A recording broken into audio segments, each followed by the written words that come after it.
రైతుల పరిస్థితి ఎలా ఉందనేది, రైతు గురించి రైతుని మళ్ళీ ఇన్పుట్ సబ్సిడీ గురించి మనం ఇన్పుట్ సబ్సిడీ గురించి తెలుసుకుందాం. సబ్సిడీ గురించి చెప్పండి.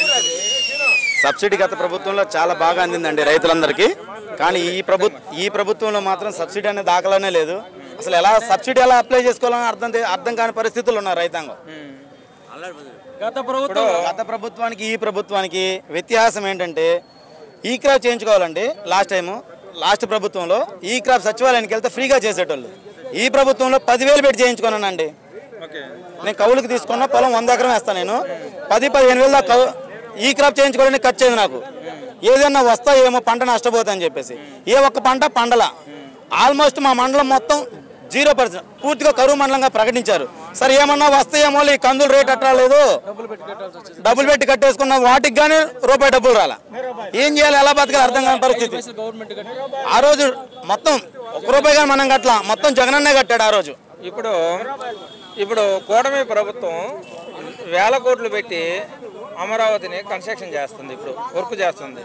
అయితే కొన్ని దాంట్లో 10% ఖర్చు పెడితే రైతుల పరిస్థితి బాగుండేది. అయితే దాని మీద ప్రజలు ఏమన్నారంటే, డబ్బులు ఖజానాలో లేవన్నారు, కానీ అమరావతి కట్టడానికి అయితే డబ్బులు వస్తున్నాయి, కానీ రైతులు బాగుపడేదానికి ఇంత కొంతైనా ఖర్చు పెట్టలేకపోతున్నారని అంటున్నారు. రైతులు అడిగి తెలుసుకునే ప్రయత్నం చేద్దాం.